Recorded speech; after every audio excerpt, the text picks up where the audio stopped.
جاؤ، کہا کہ تم جاہلوں کے باپ ہو۔ بہرحال میرے آقا صلی اللہ علیہ وسلم جب حضرت عباس رضی اللہ تعالیٰ نے جب ان کو تیر مارا تو جو قبیلہ تھا وہاں پر انہوں نے حضرت عباس رضی اللہ تعالیٰ سے لڑنا چاہا، لیکن ابو جہل نے کہا کہ اے لوگوں چھوڑ دو، حقیقتاً میں نے آقا علیہ السلام کی برائی کی تھی، میں نے ایسے جملے کہے تھے کہ جو آقا علیہ السلام کی شان میں نہیں کہنے چاہیے تھے۔ تو حضرت عباس رضی اللہ تعالیٰ نے مارا،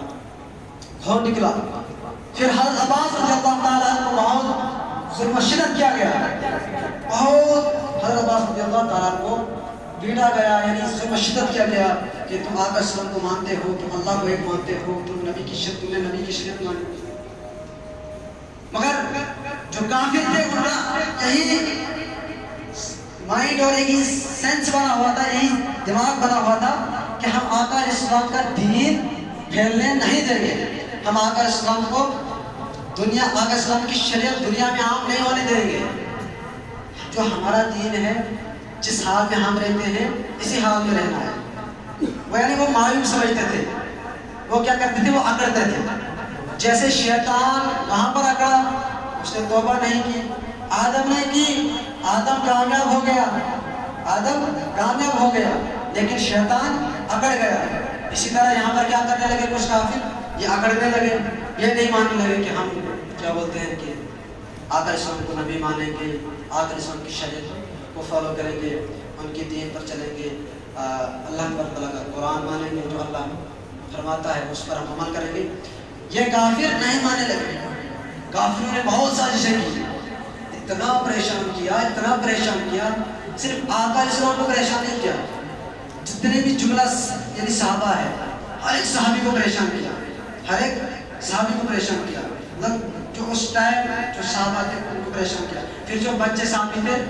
آدھوں کو تو نہیں کیا، لیکن جب صحابہ کرام کو پریشان کرنے لگے، اتنا پریشان کیا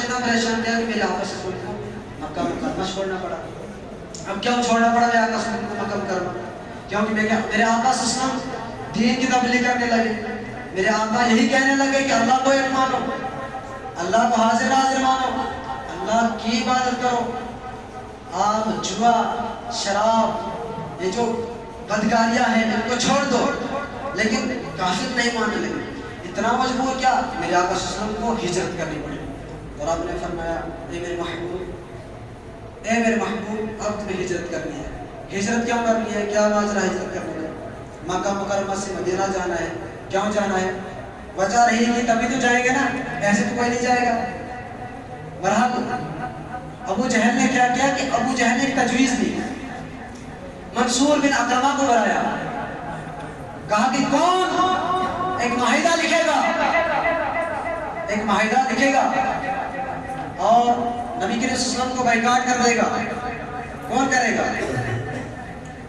معاہدہ لکھا گیا، نبی کریم صلی اللہ علیہ وسلم کو بائیکاٹ کیا گیا، 2.5 سال تک نبی کریم صلی اللہ علیہ وسلم ایک گھاٹی میں رہے۔ پھر میرے آقا صلی اللہ علیہ وسلم نے غیب کی خبر دے دی، میرے آقا نے کہا کہ معاہدہ جو لکھا گیا تھا اس میں صرف اللہ کا نام ہے، اس میں صرف اللہ کا نام ہے، باقی جو بھی کچھ لکھا گیا تھا اس کو سب دیمکوں نے چٹ کر دیا، کھا دیا، اور پھر میرے آقا صلی اللہ علیہ وسلم کو وہاں سے آزاد کر دیا گیا۔ اور پھر بھی کافرین کو، جو کافر تھے ان کو چین نہیں آیا، وہ آبے سے باہر ہونے لگے۔ پھر انہوں نے ایک تجویز کی کہ آپ آقا صلی اللہ علیہ وسلم کو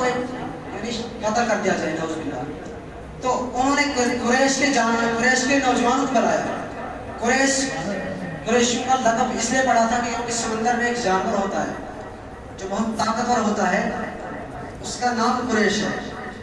اور جو بھی حضور نبی کریم صلی اللہ علیہ وسلم کے خاندان پہلا قبیلہ ہوتا تھا تو اس میں جو بھی یعنی حضرت عبد المطلب، حضرت ہاشم،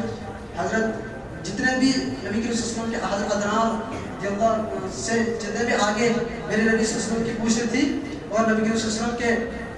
ابا اجداد تھے، وہ جو تھے ان میں ایک جو تھا وہ بہت بہادر تھا،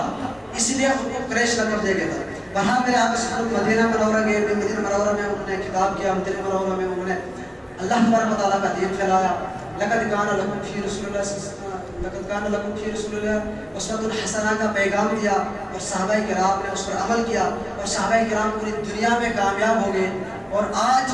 ہم دیکھتے ہیں کہ میرے آقا صلی اللہ علیہ وسلم کا دین تخت پر آ گیا، اور ہر کونے میں، دنیا کے کونے کونے میں جائیں تو میرے آقا صلی اللہ علیہ وسلم کا دین ہے، میرے آقا صلی اللہ علیہ وسلم کا جھنڈا ہے۔